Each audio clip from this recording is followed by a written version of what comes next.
CNN24 সংবাদে আমি শর্মী আপনাদের স্বাগত জানাচ্ছি। চলুন দেখে নেওয়া যাক আজকের কিছু গুরুত্বপূর্ণ সংবাদ শিরোনাম। প্যারাগন সিনিয়র সেকেন্ডারি স্কুলে নবম শ্রেণীর 2 পড়ুয়া বেধড়ক প্রহারের শিকার। বৃহৎ সফলতা পাথারকান্দি পুলিশের, 2 কুইন্টাল 55 কেজি শুকনো গাঁজা জব্দ। দশমবারের জন্য বিহারের মুখ্যমন্ত্রী হিসেবে শপথ নিলেন নীতিশ কুমার। শ্রীভূমির সেটেলমেন্ট 1 নম্বর ওয়ার্ডে অগ্নিকাণ্ডে পুড়ে ছাই হয়ে যায় বিলাসী বাহন। তপশিলি মর্যাদা, জমির মালিকানা ও দৈনিক মজুরি বৃদ্ধির দাবিতে সারা অসম আদিবাসী ছাত্র সংগঠন কাছাড় জেলা শাখা ও বরাক চা শ্রমিক ইউনিয়নের ধর্ণা প্রদর্শন। এখন আসছি বিস্তারিত সংবাদে। পড়ুয়াদের কোনো ধরনের প্রহার নয়, সরকার কড়া আইন করে দিয়েছেন। তা সত্ত্বেও সরকারের কড়া আইন বৃদ্ধাঙ্গুষ্ঠ দেখিয়ে শ্রীভূমি জেলার বদরপুরে ঘটে গেল অনাকাঙ্ক্ষিত ঘটনা। প্যারাগন সিনিয়র সেকেন্ডারি স্কুলের নবম শ্রেণীর 2 পড়ুয়া বেধড়ক প্রহারের শিকার হন শিক্ষকের হাতে। শিক্ষক কামরুল আলম ও নবেন্দু শীলের বিরুদ্ধে প্রহারের অভিযোগ উত্থাপন হল। মেহবুব আলম মজুমদার ও ইব্রাহিম আলম বরভুইয়া নবম শ্রেণীর 2 ছাত্র বেধড়ক মারের শিকার হন শিক্ষকদের হাতে। শিক্ষকদের অমানবিক নির্যাতনে ছাত্র 2 জন আহত হন গুরুতরভাবে। শ্রেণীকক্ষে পড়ুয়াদের তালিবানি কায়দায় শাস্তি দেওয়ার শিক্ষকদের বিরুদ্ধে গুরুতর অভিযোগ। গুরু শিষ্যের সম্পর্কে কালিমা লেপে দেওয়ায় ও শিক্ষকদের বিরুদ্ধে ধিক্কার জানান অনেকেই। বদরপুর থানায় শিক্ষকদের বিরুদ্ধে মামলা দায়ের করেন পড়ুয়াদের অভিভাবক। এদিকে পড়ুয়াদের ওপর শিক্ষকদের অমানবিক নির্যাতন অনেকেই প্রশ্ন উত্থাপন করেন, তাদের কি কড়া ব্যবস্থা গ্রহণ করা হবে?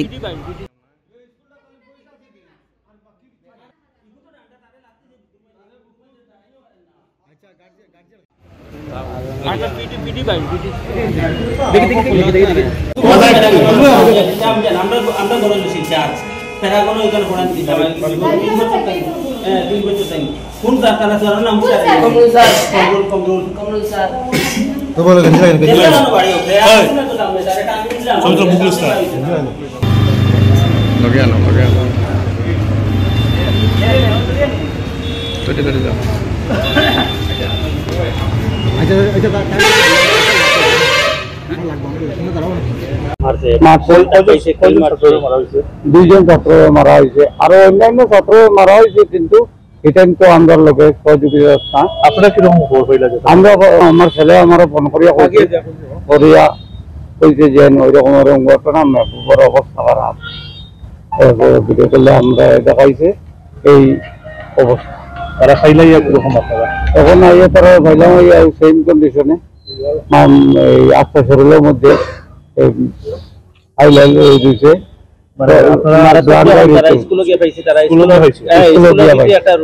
রুমের ভিতরে আমরা খুঁজে পাইতেছি না, একটা রুমের ভিতরে ঢুকাইলে ঢুকাইবার কারণে তারা ঢুকে রাখছি। আমরা 3-4 জন গিয়ে ঢুকছি, ঢুকার পরে দেখা যায় না, তারা তো মেহবুবের পাওয়া যায় না, একটারে পাইছি না। পরে আমার ভাই আর একটা আইসি আমার সঙ্গে, দেখছে যে মেহবুব টিচার একজনে রাখি দিয়েছিল ভাইয়া রাখছে। এরপরে টান মারি ওইটারে বার করে লিয়ে আইছি, বার করিয়া নিয়ে আইতে সময় তারা গেট বন্ধ করে দিয়েছে, বাইরে বাইরে দিতে নাম তারা খেয়ে বলছে না এখানে থাকবো। আমরা বলছি দেখো ঘটনা হয়েছে 2টার সময়, আর 4টা 4:30 5টার সময় বাজি আছে। এখনো বলছি তোমরা খবর হয়েছো না, তোমরা কম্প্রোমাইজ করলে আমরা অতখান মেজর প্রবলেম হয়েছে। এরপরে আমরা একটা ছেলে ফোন করছে, বাগিয়ে গিয়া টান ফেলে ফোন করার কারণে আমরা শুনিয়া ওটার পর আমরা আই গেছি বদরপুর। তার শিক্ষাটান বদরপুর আইতে প্রায় 1 ঘন্টা লাগে। আমরা যখন খাটাকাল ছাড়িয়া 5 গ্রাম আই গেছি, ওই সময় তারা টিচারে ফোন করছে, একজনে ভাইস প্রিন্সিপালে না কিংবা প্রিন্সিপালে ফোন করছে তার কাছে যে হলা প্রবলেম হয়েছে। এরপরে আমরা তারা রায় ধরলাম, তারা করে না আমরা কথা আইছে না, আমরা তো আর হয়েছে না, এইরকম করছে। এরপরে তারা গেট লাগাইতে গেছি আমরা, হ্যাঁ বাইরে দেন আমরা। এরপরে আমরা গেটের বাড়ি টাকা দেখি টাকা এন্ট্রি দিয়া পারে, পরে মেডিকেল ট্রিটমেন্ট হয়েছে, মেডিকেল ট্রিটমেন্ট করে মেডিকেলের ওষুধ দিয়া দিছে, তারা লইয়া যাইতাম। আমরা দাবি যাতে তারা এরকম করে তারা স্কুলে আর পড়ানি, এটা অসম্ভব ব্যাপার। এটা কেউ জানি পড়ানি হয় না টোটালি। যখন একটা ছাত্র যে ক্লাস টিচার কমপ্লেন মারছে যে 1 ঘন্টা একটা ম্যাথস করাও, তো ওইটা করার সঙ্গে সঙ্গে ক্লাস টিচার গেছে ভাইস প্রিন্সিপালের কাছে। ভাইস প্রিন্সিপালটা কি কইছে, স্টুডেন্টে আমারে এরকম কয়, ও বাইসপিজাল আইছে পটার পটাই তারা 3 সাইডের বাইরে নিয়ে গল্লা লইয়া ধুম বাড়ি দিছে এমন বাড়া মারছে সূর্য হইলা মারুন না এটা শরীরটা দেখলে আপনার নিয়ম করছে যে কোনো দিকে নাই না না এরকম শিক্ষকের দায়িত্ব আমরা কি রকম এটা তো টিচার না অন্য কিছু মানে এই তো বিহেভ করছে তো প্রশাসন এটা প্রশাসনের দায়িত্ব নিবে তার প্রবলেম যে পেশেন্টের যে বাচ্চার যে শরীরের যে যেটা যখন হয়েছে এটা কন্ডিশন দেখলে আপনিও বুঝতে পারবেন যে কিরকম কন্ডিশন হয়েছে করি তার। মাদক কারবারিদের আটক করতে গোপন অভিযান চালিয়ে যাচ্ছে পুলিশ। ফের বৃহৎ সফলতা পেল পাথারকান্দি পুলিশ। গোপন সূত্রের খবর পেয়ে পাথারকান্দি থানার ওসি সোমেশ্বর কর বৃহৎ সংখ্যক দলবল নিয়ে চাঁদখিরা পাথারকান্দি রোড থেকে পরিত্যক্ত গাড়ি উদ্ধার করেন। গাড়িটির ভিতরে তল্লাশি চালালে ভিন্ন ভিন্ন প্যাকেটে 2 কুইন্টাল 55 কেজি শুকনো গাঁজা জব্দ করা হয়। পাশাপাশি গাড়ির গোপন জায়গা থেকে 2টি নকল নম্বর প্লেট বাজেয়াপ্ত করা হয়। এদিকে জব্দকৃত গাঁজার বাজার মূল্য প্রায় 1.25 কোটি টাকা হবে বলে জানা যায় পুলিশ সূত্র মতে। পুলিশ সবকিছু খতিয়ে দেখছে। ঐতিহাসিক গান্ধী ময়দানে জাঁকজমকপূর্ণ অনুষ্ঠানে 10মবারের মতো বিহারের মুখ্যমন্ত্রী হিসেবে শপথ নিলেন জনতা দলের সভাপতি নীতিশ কুমার। তার সঙ্গে এদিন মন্ত্রিসভার সদস্য হিসেবে শপথ নেন মোট 25 জন বিধায়ক। দেখুন সবিশেষ। এদিন এই অনুষ্ঠানে প্রধানমন্ত্রী নরেন্দ্র মোদী সহ দেশের বিভিন্ন রাজ্যের মুখ্যমন্ত্রী সহ রাজনৈতিক নেতা উপস্থিত ছিলেন। মন্ত্রী পরিষদে স্থান পেয়েছেন বিজেপির সম্রাট চৌধুরী বিজয় কুমার সিংহ, দিলীপ জসওয়াল, মঙ্গল পাণ্ডে এবং রামকৃষ্ণ পাল যাদব সহ একাধিক নেতা। জেডিইউ থেকে শপথ নেন বিজয় কুমার চৌধুরী, বিজেপি বিজেন্দ্র প্রসাদ যাদব, শ্রবণ কুমার, অশোক চৌধুরী, লেসি সিংহ, মদন সাহানি, সুনীল कुमार এবং मोहम्मद जमा खान। कुमार सत्य निष्ठा से प्रतिज्ञा करता हूं कि मैं विधि द्वारा स्थापित भारत के संविधान के प्रति सच्ची श्रद्धा और निष्ठा रखूंगा।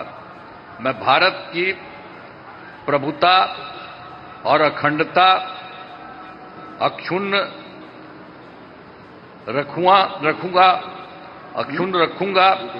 मैं बिहार राज्य के मुख्यमंत्री के रूप में मैं अपने कर्तव्यों का श्रद्धापूर्वक और शुद्ध अंतःकरण से निर्वहन करूंगा। রহস্যজনকভাবে অগ্নিকাণ্ডের ঘটনা ঘটল শহর শ্রীভূমির সেটেলমেন্ট 1 নম্বর ওয়ার্ডে। অগ্নিকাণ্ডে পুড়ে ছাই হয়ে যায় বিলাসী বাহন। জানা যায় AS03AZ 9590 বিলাসী বাহন রাতের দিকে গ্যারেজে রেখে ঘরে চলে যান গাড়ির মালিক সায়েদ আহমদ চৌধুরী। গভীর রাতের দিকে গাড়িটা অগ্নিকাণ্ড ঘটে এমনটা আঁচ করেন এলাকার জনগণ। অগ্নি নির্বাপক বাহিনী আসার পূর্বে পুরো গাড়ি ভস্মীভূত হয়ে যায় এমনটা প্রত্যক্ষদর্শীর মত। হয়তো দুর্বৃত্তরা গাড়ির পিছনে অগ্নিসংযোগ ঘটিয়ে সেখান থেকে পলায়ন করে এমনটাই অনুমান অনেকের। গাড়ি জ্বালানোর নেপথ্যে কে রয়েছে বা কি রয়েছে উদ্দেশ্য তা এখন রহস্যের আবর্তে। এদিকে বিলাসী গাড়ি পুড়িয়ে যাওয়ায় এলাকায় তীব্র আলোড়নের সৃষ্টি হয়েছে। আচ্ছা, কি হয়েছিল ঘটনাটা হইল কালকে সন্ধ্যার সময় আমরা গাড়ি নিয়ে বাড়িয়ে গেছি। তো তোরা একটু পেট্রোলটা ভরিয়ে আইমো, চাটা খাই আইমো হিসাবে গেছি। যেহেতু আইসি 7টা উঠে ঢুকে গেছি, গাড়ি জনে গাড়ি রাখছি। গাড়ি রাখিয়ে আমরা তো এমনি সব দিন গফ করি আর ব্যাডমিন্টন খেলা হয় ওখানে মাঠও। আমরা তো ব্যাডমিন্টনও খেলি আর নর্মালি গফ করি। এখন তো বাড়িয়ে বেকার, তাহলে গফ করলাম, ব্যাডমিন্টন খেললাম, খেলিয়া পরে আমরা যাই। তাহলে 11টায় ওরা ঘর থেকে ফোন আইসে ভাত খাইতাম। তো বেশি কি ভাত ঠান্ডার দিন, তোরা ভাত খাই নিছি, খাইয়া আমরা ঘুমাইছিলাম। তো আমরা তো মোবাইল টিপে ঘুমাই গেছি। তো জানি না কি তো। আর রাতকে 2টা উঠার সময় আমার ভাই ও বেলিনো একটা লিয়া হসপিটাল থেকে আইসে, যে তার মা আসলো হসপিটাল, তার লিয়ে আইসে হসপিটাল থেকে। আইয়া ও হেঁটুকু দেখছে গাড়ির কোনো প্রবলেম নাই, কোনো আগুন, কোনো স্পার্ক করার কোনো কিছু নাই, পুরা গাড়ি ফ্রেশ। তো হে মনে হয় গড় গেছে। গড় যাওয়ার পরে মতলব ওলা 2:30 ওটা হইব বা 3:30টার ভিতরে মতলব ও গড় থেকে খবর আইসে যেন তোমার গাড়িটা আগুন ধরে গেছে। আগুন ধরিয়া মতলব পুরা ধরে গেছে। তখন তারা ফোন মারছেন, আমারে মারছেন, আমার বাবারে মারছেন, আমার বাইরে মারছেন, সব তারা ফোন মারছেন। ফোন মারার পরে তো মতলব আমরা জলদি দেখছি, দেখে বাড়িয়ে দেখছি তো গাড়ি পুরা আগুন, কোনো লাইন নাই নিবে। আমরা তাও জলুল মারছি, বুটটা করছি, কারেন্টের তারে লাগছে আগুন। তা গড়ো রাস্তা গড়ও জ্বলি গেল না, আমরা গড়ও গেল না, আগুন যে হইল না, সবটা জ্বলি গেল না। এরপরে আমরা ফায়ার ব্রিগেডটা কইছি, ফায়ার ব্রিগেড একটু পরে আইসে। পুলিশ প্রশাসনকে রাইত খোয়াইছে, সকালে খোয়াইছে, একটু আগে খোয়াইছে, এর আগেও একটু আগে খোয়াইছে। তো তারা একবারও আইছে না, তারা কইছে তুমি তাই রিপোর্ট দেও, ওটা করো 10টার সময় আইমু, 10:30, এখন বাজি আছে কম বেশ 12টা, পুরো 12টা বাজে। তো তারা কোনো মতলব আবার কোনো লাইনও নাই, তারা আইতেও না। সেটেলমেন্ট ওয়ার্ড নম্বর 1ও রইয়া, টাউনের মাঝখানেও রইয়া, যদি গাড়ি একটা ঘরের সামনে পার্ক করিয়া যদি সেফলি পার্ক করা যায় না, তার এটা টাউনের রোয়া থেকে না রোয়া তোলা, আর এটা প্রশাসন টাকা থেকে না রাখা তোলা। কারণ রোড ট্যাক্স দিয়ে আমি গাড়ি চালাই, আর রোড ট্যাক্স দিয়ে, আর ঘরের ট্যাক্স দিয়ে, এভরিথিং সব কিছু দিয়া, এরপরেও যদি গাড়িটা আমার ঘরের সামনে সেফ থাকে না, তার এটা রাখার কি কারণ? এর মধ্যে তো গাড়িটা বুঝাও যাচ্ছেন একটা মানুষ চালাইছে, কারণ পিছে থেকে আগুন ধরছে। গাড়িটা যদি সামনে থেকে আগুন ধরতো, তো সামনে আবার যদি ধরলো না, এগুলো ট্যাঙ্কি ওখান থেকে আগুন ধরছে, সে বুঝা যাচ্ছে একটা মানুষের আগুন ধরাইয়া গেছে জান বুঝিয়া, ও তাহলে ওলা বুঝা যায়। বরাক উপত্যকার আদিবাসী সমাজের ন্যায্য অধিকার প্রতিষ্ঠার দাবিতে সারা অসম আদিবাসী ছাত্র সংগঠন এবং বরাক চা শ্রমিক ইউনিয়নের উদ্যোগে নসিকদলা ময়দানে ধর্ণা প্রদর্শনের আয়োজন করা হয়। দেখুন সবিশেষ। তপশিলি জনজাতি মর্যাদা, ভূমি পাট্টা প্রদান এবং দৈনিক মজুরি বৃদ্ধি সহ একাধিক দাবিকে সামনে রেখে এই আন্দোলনে হাজারেরও বেশি আদিবাসী শ্রমিক ও ছাত্র সমাজ অংশগ্রহণ করেন। বেলা 11টা থেকে ময়দান জুড়ে বিভিন্ন দাবি দেওয়া এবং স্লোগানে পরিবেশও মুখরিত হয়ে ওঠে।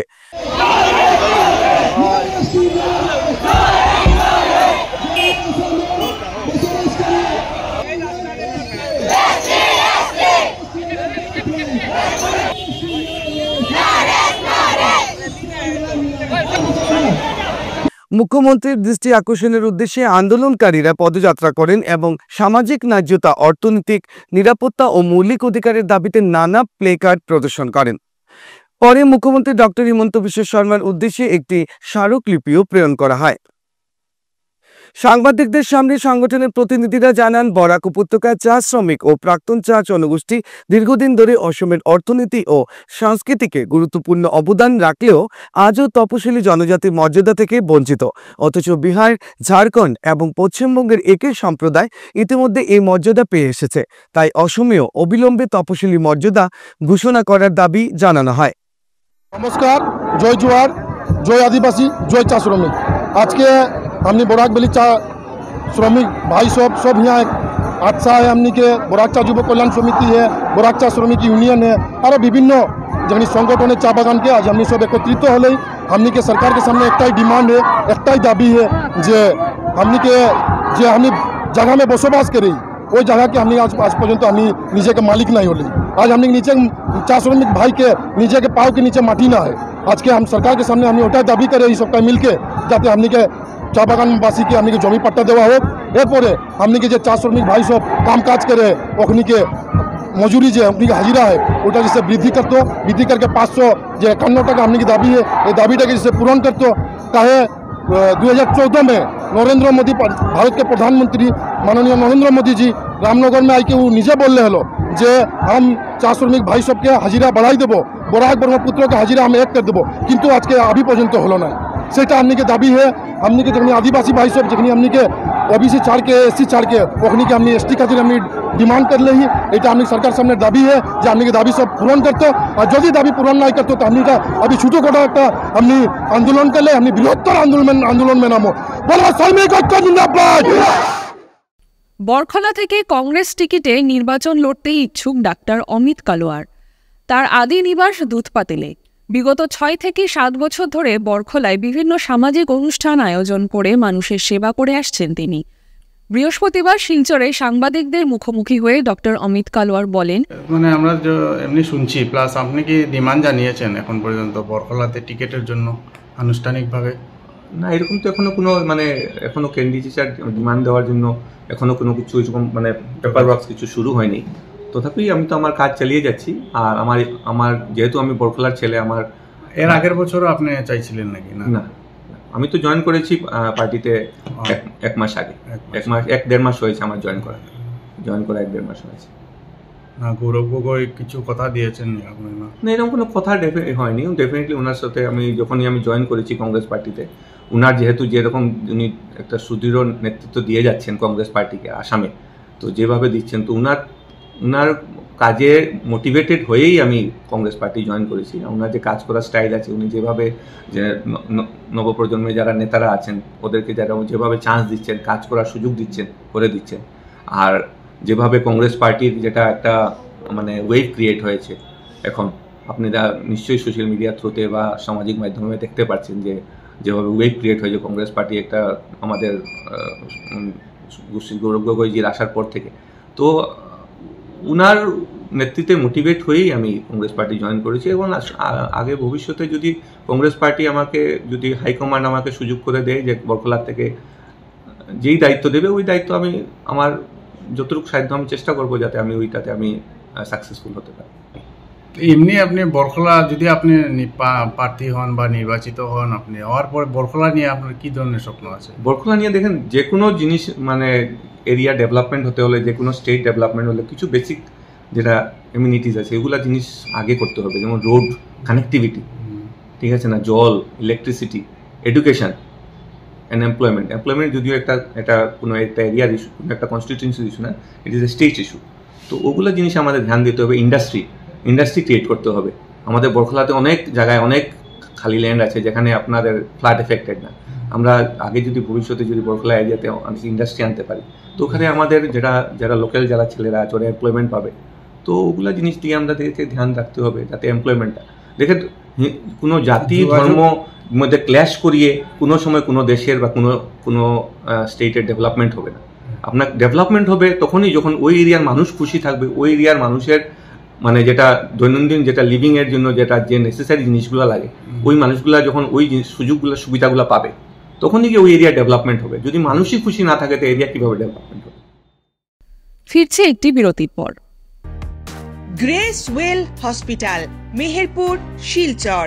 এখানে আপনারা পাবেন ডায়ালিসিস, এন্ডোস্কোপি, সোনোগ্রাফি, ইকোকার্ডিওগ্রাফি, এক্সরের মতো বিশেষ সুবিধে, উন্নত মানের ডাক্তারি পরিষেবার পাশাপাশি পাবেন আইসিইউ, এনআইসিইউ, ইনডোর, আউটডোর এবং যে কোনো রকম সার্জারি অত্যন্ত সুলভ মূল্যে এবং অত্যাধুনিক মানের। গ্রেস ওয়েল হসপিটাল বিভিন্ন ধরনের চিকিৎসা পরিষেবার পাশাপাশি এখানে আপনারা পাবেন বন্ধ্যাত্ব কাটিয়ে মাতৃত্ব এবং পিতৃত্বের আশ্বাস। আপনার সুস্থ জীবনের লক্ষ্যে সর্বদা কাজ করে চলেছে গ্রেস ওয়েল হসপিটালের সদস্যবৃন্দ। ঠিকানা grace well hospital, Meherpur, Silchar 788015। আপনার সুস্থ এবং মঙ্গলময় জীবন কামনা করি আমরা। Grace well hospital. ফিরে এলাম বিরতির পর।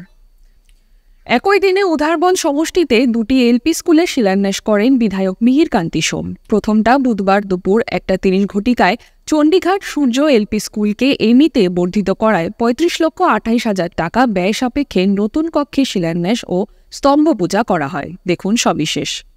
এরপর বিকেল 3:30 লাঠিগ্রাম কয়লা গুদাম এলপি স্কুলেরও শিলান্যাস করেন বিধায়ক মিহির কান্তি সোম। ভারতের প্রধানমন্ত্রী নরেন্দ্র মোদী, মুখ্যমন্ত্রী হিমন্ত বিশ্ব শর্মা ও শিক্ষামন্ত্রী রনোজ পেগু শিশুদের শিক্ষার অগ্রগতির জন্য এই প্রচেষ্টা হাতে নিয়েছেন।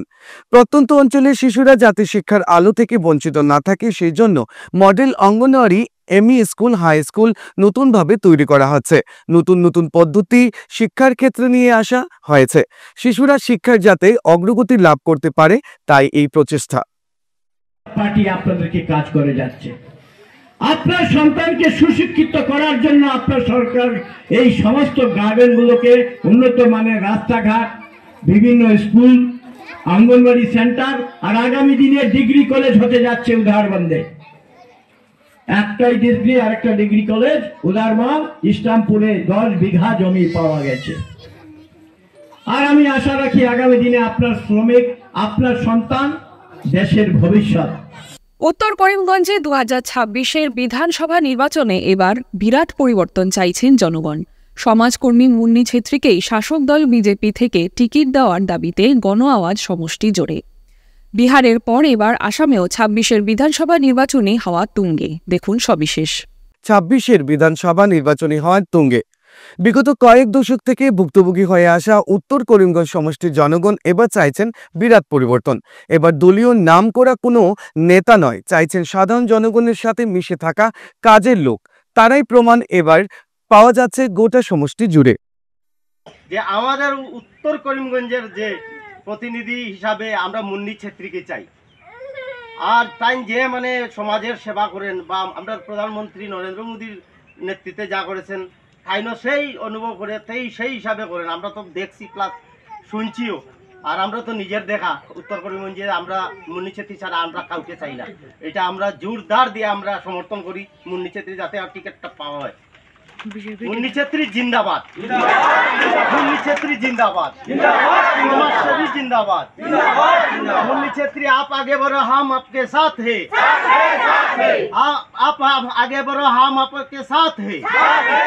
मुन्नी छेत्री দিদি যে টাইম দিন আমাদের এতটুকু মানে হেল্প করতে যে আজকে পর্যন্ত এমএলএ না হওয়াতে আমরা একটু সুযোগ সুবিধা বা আমরা যে সাহায্য করতে মানে যাই হোক কথাবার্তা দিয়াও আমরা যে সান্ত্বনা দিরা আমরা তার মতো আমরা এই নিয়ে আমরা যে বর্তমানে যে এমএলএ পদে যদি তাই দাঁড়ায় বা আমরা সহযোগিতায়ও আমরা চাই যে মুন্নি ছেত্রী দিদি ছাড়া অন্য দিদি যেন আমরা আর এমএলএ পদে দাঁড়াইলেও আমরা বিশ্বাসযোগ্য হয়ে উঠতে পারতাম না।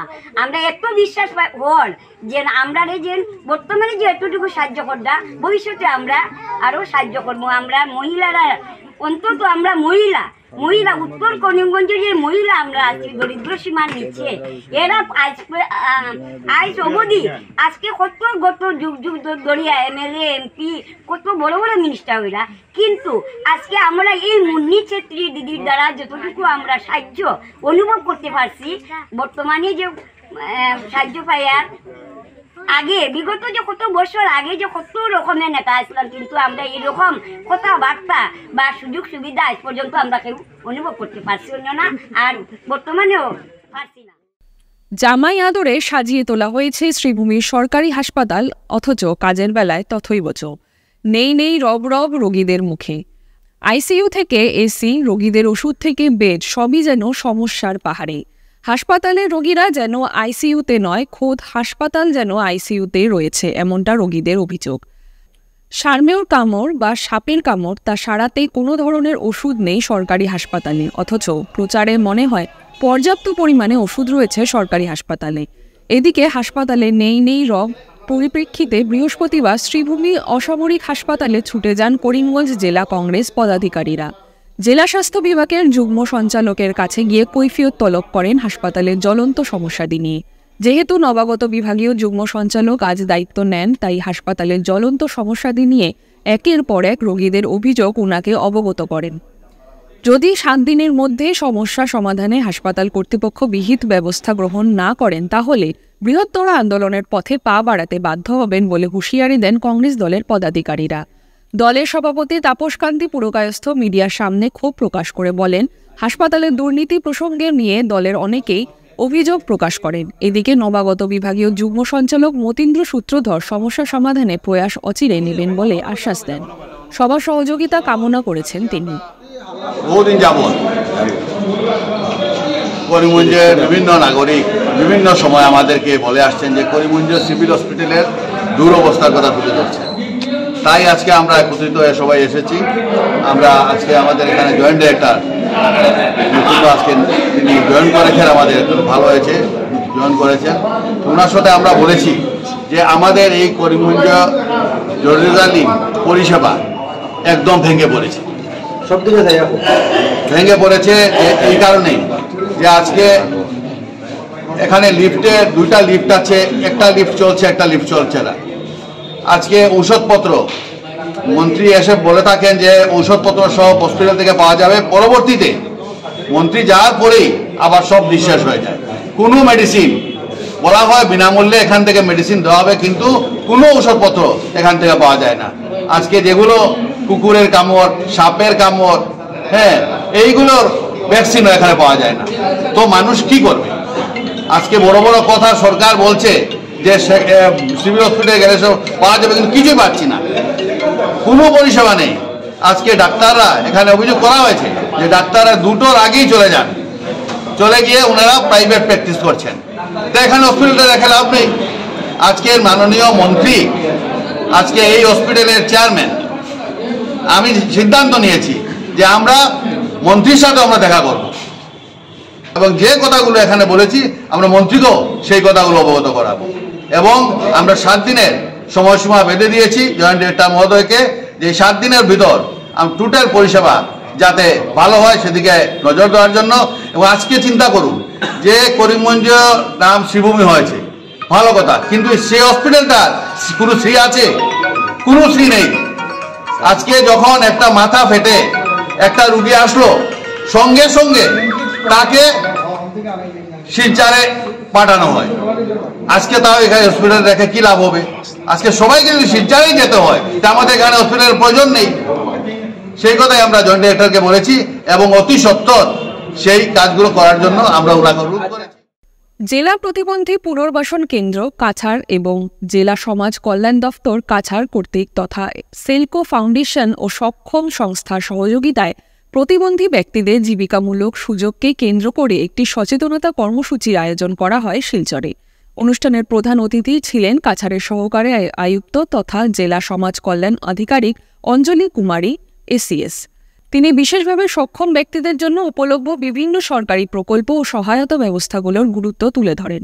উক্ত প্রশিক্ষণটি শুধুমাত্র বিশেষভাবে সক্ষম ব্যক্তিদের ব্যবসা উন্নয়নে সহায়তা করবে না, বরং এই প্রকল্পে সৌরশক্তি নির্ভর ব্যবসার জন্য সর্বোচ্চ 70% ভর্তুকির বিধান থাকায় সবাইকে সবুজ শক্তি নির্ভর জীবিকা উন্নয়নের জন্য অনুপ্রাণিত করবে। অনুষ্ঠানে অন্যান্যদের মধ্যে উপস্থিত ছিলেন ডিডিআরসি কাছাড়ের নোডাল অফিসার মিঠুন রায়, সভাপতি সক্ষম জয়জিৎ বিশ্বাস, সমন্বয়ক সেলকো ফাউন্ডেশনের পক্ষে ব্যাঙ্গালোর থেকে আগত Prakash Maiti, Angela C Joseph, Aparna Sirsalnath প্রমুখ। এদিনের অনুষ্ঠানে মোট 54 জন দিব্যাঙ্গ অংশগ্রহণ করেন। তাদের মধ্যে মোট 14 জন দিব্যাঙ্গ সোলার প্রযুক্তি নির্ভর ব্যবসা শুরু করার জন্য উদ্যোগ গ্রহণ করেন। CNN24 সংবাদ আজকের মতন এই পর্যন্তই। নমস্কার।